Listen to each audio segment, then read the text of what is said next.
Hello everyone, namaskar, and welcome to the fourth and very exciting episode of Raptors in One. Today we'll be talking about the fourth preseason game that the Raptors played at home against the Houston Rockets.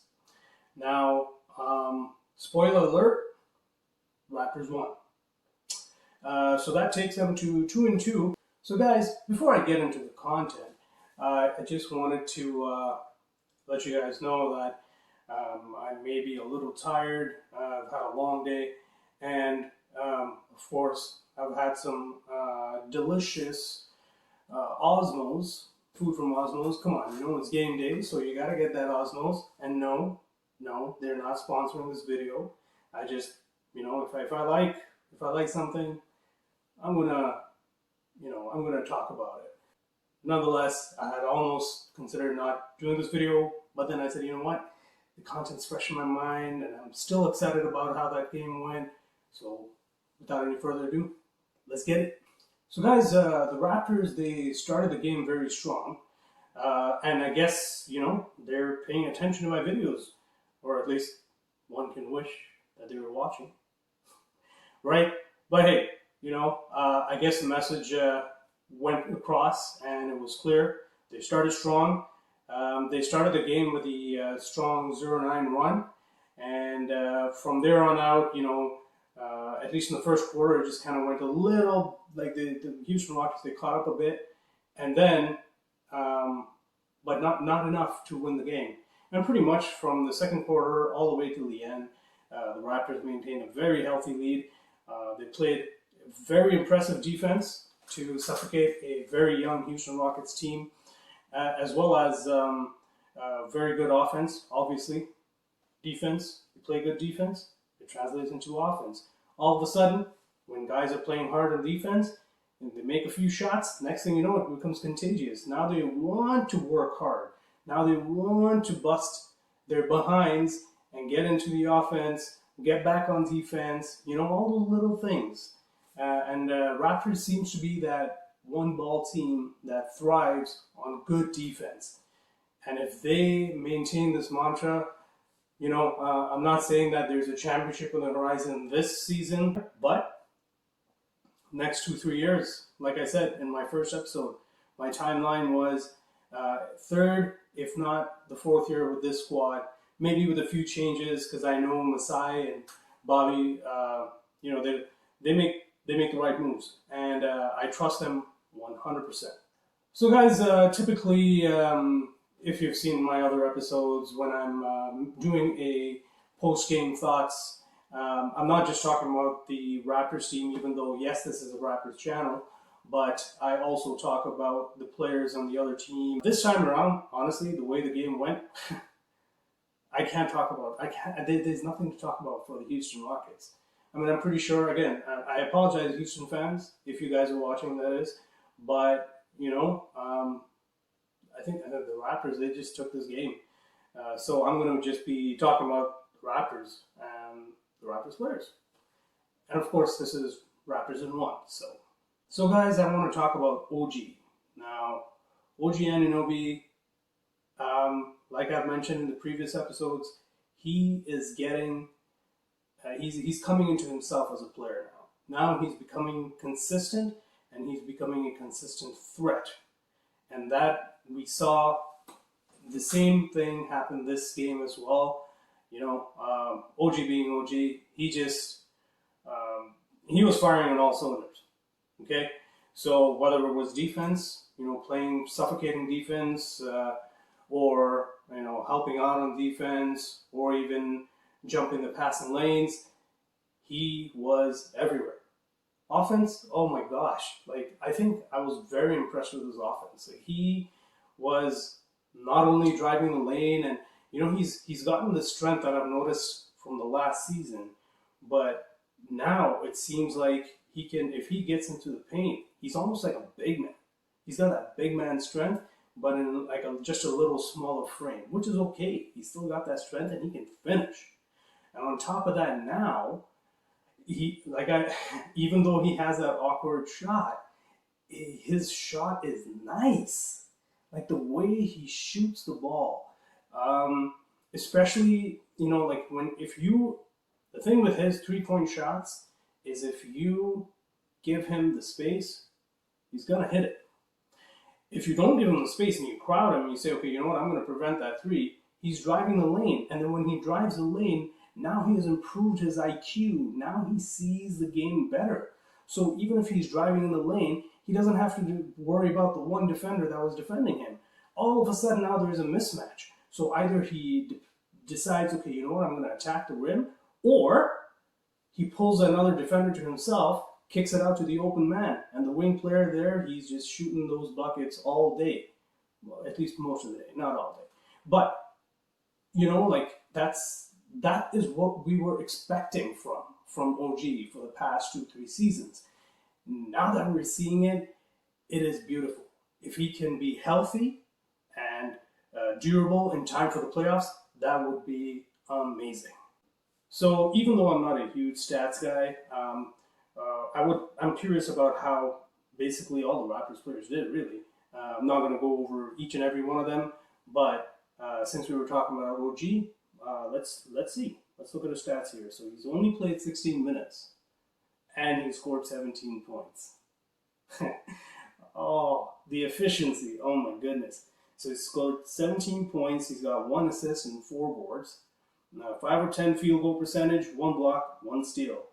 3-point percentage, 50%, 3 of 6. That's good. That's a very good stat line. And now in the past games, well, and when I say past games, not just this season, but even in the previous season, one of the things that I was watching out for was his free throw percentage. Even though he was improving it, it was still not too impressive. You definitely wouldn't want him to be the guy at the end of the game to be fouled. If you don't have a choice, you don't have a choice, right? But this time around, he scored 4 of 4, 100%. And, even in the previous games, he did struggle with his free throw percentage, so I really hope he works on it. But hey, the rest of his game is good. The free throw percentage, it will come. So, guys, I was trying to figure out who I would think would be the player of the game. And to be honest, I wish I could choose one. But I feel like it's the whole Raptors squad.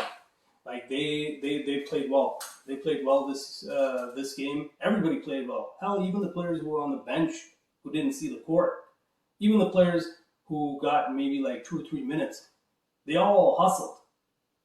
And like I said, even the players who weren't on the court and they were on the bench, they were cheering their squad well. Even they played well. That's just how good this game was versus Houston. And even though Houston Rockets, they have a very promising young core, that was very evident, at least to me, in this game. And in this game, it seemed like because the Raptors have a very good combination of veteran players as well as the young core, it seemed like that was one of the edges, obviously, And again, the Raptors, since they were listening to my show, they started off strong and they maintained it. They played the full 48 minutes, guys. That is what I had mentioned in my previous episode, and they have translated. You're welcome, Toronto Raptors. I'm just kidding. Thank you, Toronto Raptors, for showing me a very entertaining game and, to have some content to share with my viewers. So if you like my content, don't forget to comment, and subscribe if you can, if you like my content, and hit the like button. But I'm actually very, very curious about your comments. So go ahead, comment, tell me what you thought about the game and anything else that's on your mind with regards to the NBA. Sure, go ahead. And I would love to answer you guys back. So another Raptors player that kind of jumped out to me in terms of performance and who you could argue was definitely the player of the game, Precious. My boy Precious. Precious is so precious.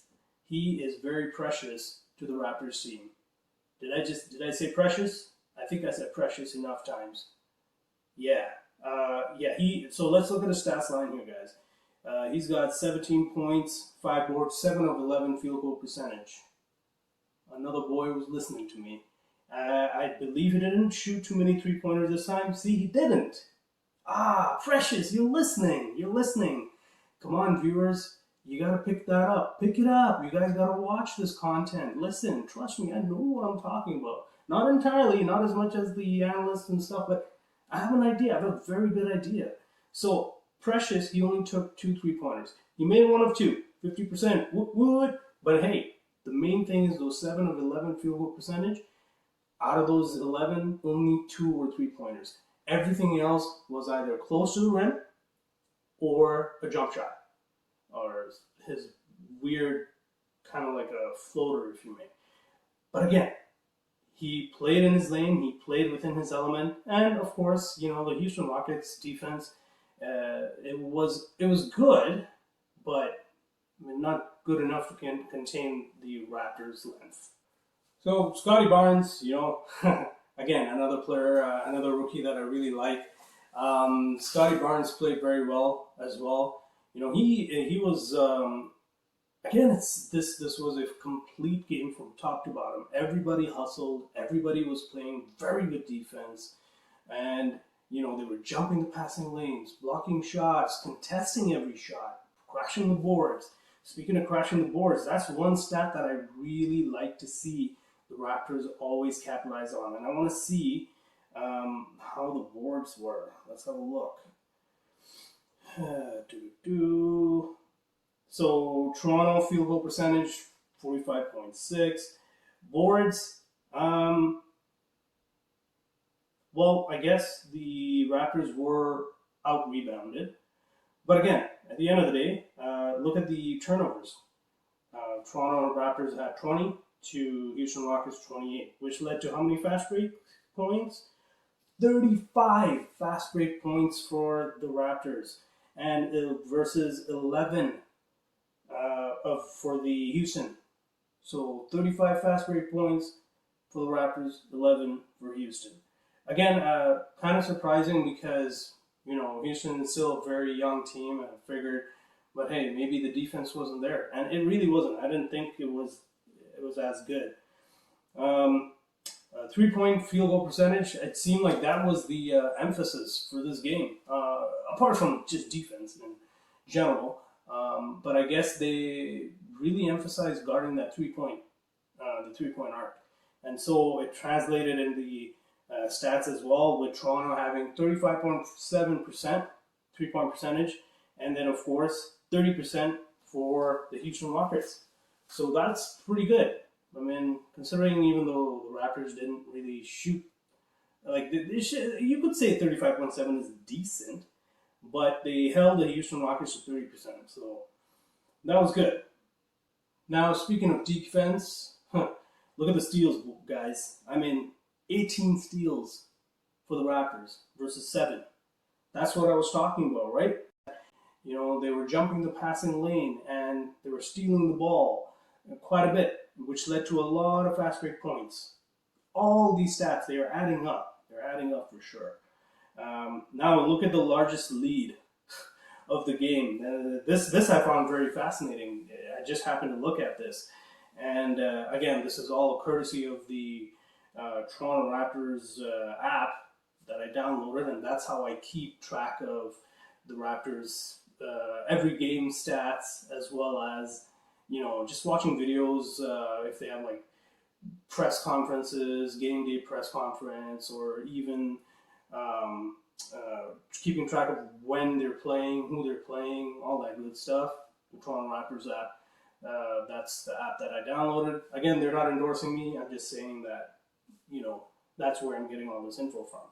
Coming back to the largest lead, the Raptors' largest lead was 24. Guess what the largest lead for the Houston Rockets was? Can you see that, guys? If you can't see it, that's okay, because it's 0.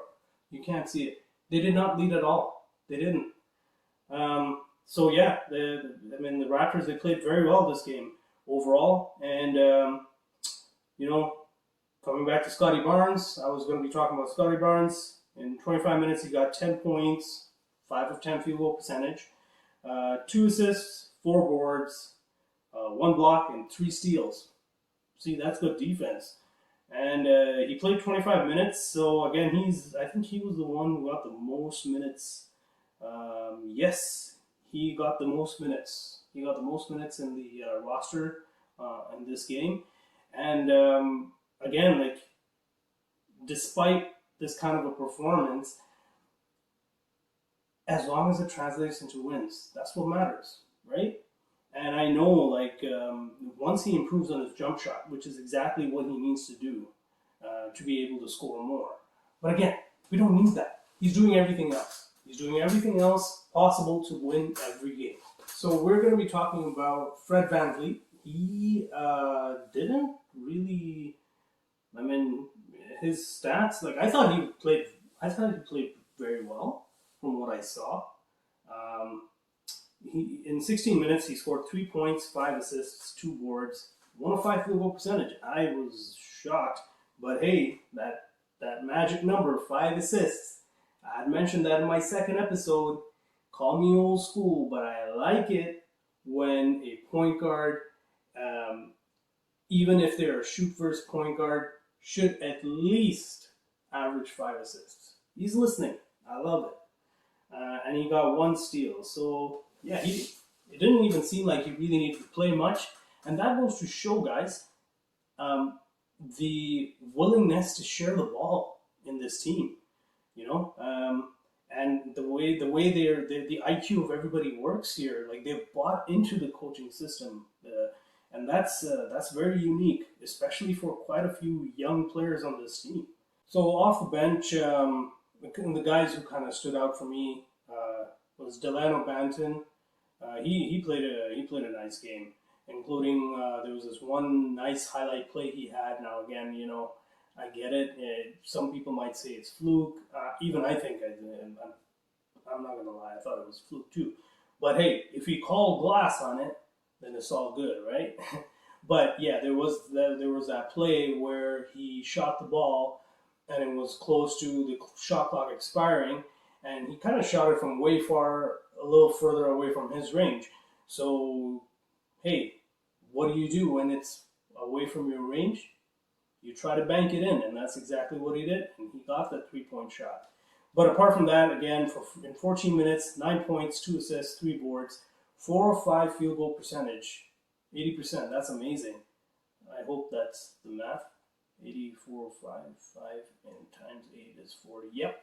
Malachi Flynn, he kind of came in sort of maybe towards the third quarter and kind of went all the way till the fourth. And he had a pretty good game too, actually. I was actually a little surprised that he came in kind of late, but hey, I'm no Nick Nurse, and I think Nurse wanted to kind of see how Banton would do. So I'm not surprised. Flynn scored 15 points, 3 assists, 2 boards, 6 of 9 shooting. Very good. Very good shooting percentage there again. And 1 steal. Yeah, so Flynn is he's going to be one of those X factors for sure, especially off the bench.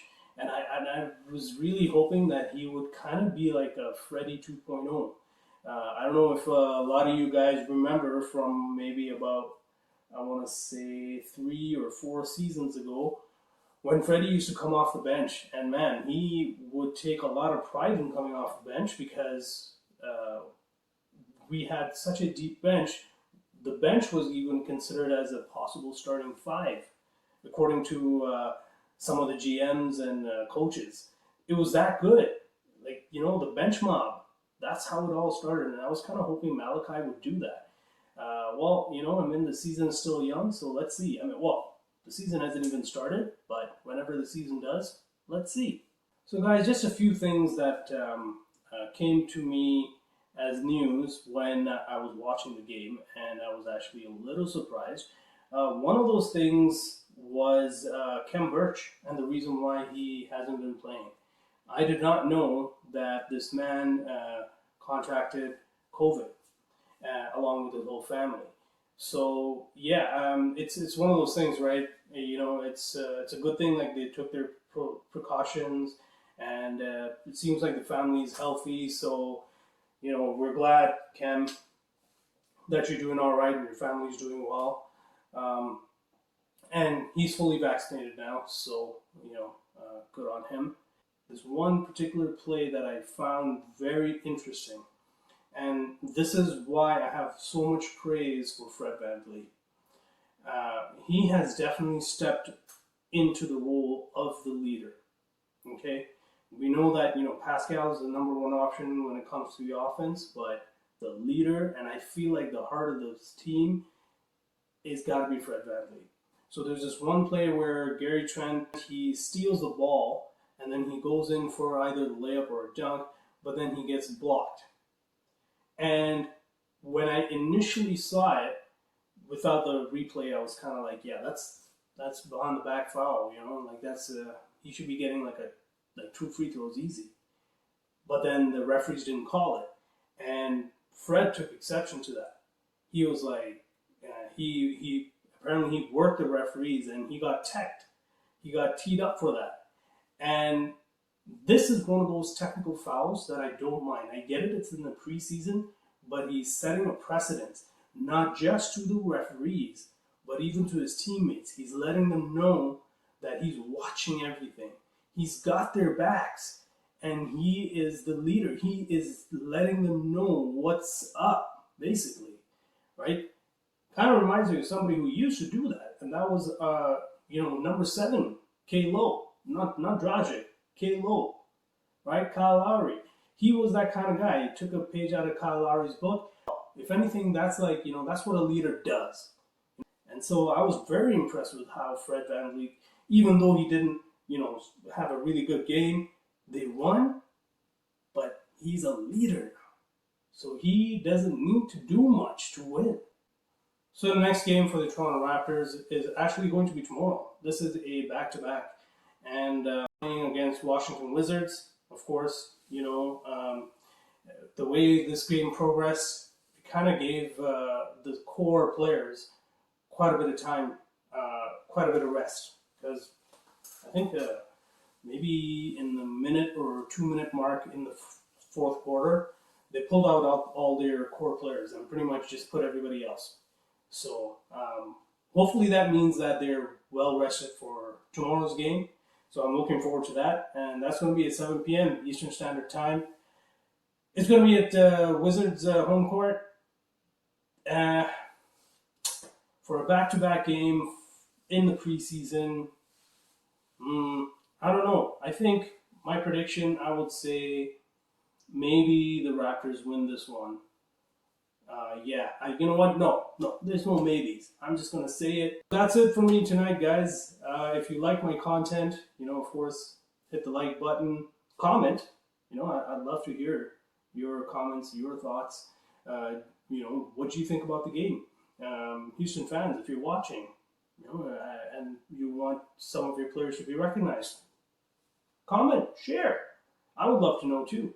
And, of course, if you have any thoughts on the next game, that's tomorrow, let me know. Let me know who you think is going to win, who's going to make an impact. And I love talking basketball, and I definitely love hearing opinions and analysis even. So that's it from me, guys. Have a good night. Until the next episode, I'm out.